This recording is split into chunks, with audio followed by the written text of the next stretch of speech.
పైన ఇచ్చిన విధంగా ఫస్ట్ బ్రాకెట్లో ఉన్నది చేయాలి, తర్వాత ఓఎఫ్ ఆఫ్ అంటే ఆఫ్లో చేయాలి, ఆఫ్ అంటే మల్టిప్లికేషన్, నెక్స్ట్ డి అంటే డివిజన్ చేయాలి నెక్స్ట్ స్టెప్లో, తర్వాత స్టెప్లో ఎం అంటే మల్టిప్లికేషన్ చేయాలి, నెక్స్ట్ స్టెప్లో ఏ అంటే అడిషన్ చేయాలి, లాస్ట్ స్టెప్లో సబ్స్ట్రాక్షన్ చేయాలి. ఏ విధంగా చేయాలంటే క్వశ్చన్ ఈ విధంగా ఇస్తారు మనకి, ఈ విధంగా ఇచ్చినప్పుడు ఎలా చేయాలి. సో ఫస్ట్ ఇక్కడ మనకు పైన చూపిన విధంగా బ్రాకెట్ ఉంది కదా, బ్రాకెట్లో ఉన్న చేయాలి. బ్రాకెట్ ఎక్కడ ఉంది, సరే రిమైనింగ్ అన్ని సేమ్ రాసేద్దాం. 36 plus 5 into 48 divided by 3 of ఇక్కడ 12 మైనస్ 8 చేస్తే మనకు 4 వచ్చేస్తుంది. ఓకే, ఫస్ట్ స్టెప్లో బ్రాకెట్లో ఉన్నాయి కంప్లీట్ చేసేసినాం. సెకండ్ స్టెప్లో మనకు ఆఫ్ ఉంటే కంప్లీట్ చేయాలి. ఆఫ్ అనేది ఇక్కడ ఉంది, దేనికి ఉంది 3 and 4 ఉంది. ఆఫ్ అంటే మనం మల్టిప్లికేషన్ చేయాలి. ఇక్కడ రిమైనింగ్ సేమ్ రాసేయాలి స్టెప్లో. 36 plus 5 into 48 divided by okay 3 4 జా 12 అవుతుంది. ఓకే, సెకండ్ స్టెప్లో మనకు ఆఫ్ కంప్లీట్ అయిపోయింది. థర్డ్ స్టెప్లో మనం చేయాల్సింది డివిజన్ దేనికి ఉంది 48 and 12 ఉంది. 12 టేబుల్లో 48 ఎప్పుడు వస్తుంది, ఫస్ట్ ఇక్కడ 36 ఏం రాసేద్దాం.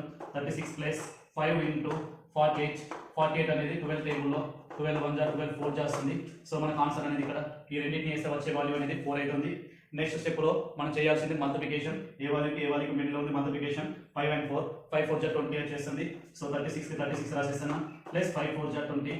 ఓకే, ఈ రెండింటిని లాస్ట్ యాడ్ చేసేస్తే మనకు వచ్చే ఆన్సర్ 56. ఈ విధంగా స్టెప్ బై స్టెప్ క్లియర్గా రాసుకుంటూ వెళ్తే మనకు ఆన్సర్ అనేది ఈజీగా వచ్చేస్తుంది. అదే మనకు కాంపిటేటివ్ ఎగ్జామ్స్ ఫీల్డ్లో అయితే ఫస్ట్ మనకు పైన ఏదైనా ఇచ్చిండు ఆఫ్ ఇచ్చింది కదా, ఆఫ్లో ఏమి ఉన్నది ఇక్కడ 12 మైనస్ 8. 12 మైనస్ 8 అంటే ఇది 4 అవుతుంది. ఓకే, ఇంకెక్కడ బ్రాకెట్ ఉందా, లేదు, బ్రాకెట్లో ఉన్న వాల్యూ అనేది 4 అయింది. నెక్స్ట్ ఆఫ్ ఏ వాల్యూకి ఉన్నది 3కి అండ్ 4కి అన్నట్టు ఈ వాల్యూ వేస్తే 4 వచ్చింది కదా. 3 ఆఫ్ 4 అని అంటే 3 4 జా 12 అంటే ఇక్కడ వరకు మనకు 12 వచ్చేసింది వాల్యూ. బ్రాకెట్ కంప్లీట్ అయిపోయింది. నెక్స్ట్ ఆఫ్ కంప్లీట్ అయిపోయింది.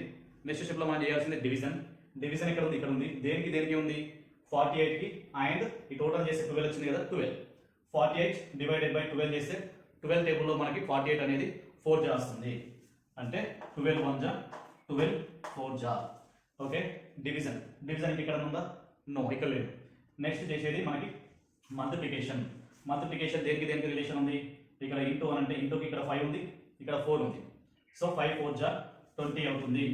మనకు ఇక్కడ వరకు టోటల్ వాల్యూ 20 అయింది.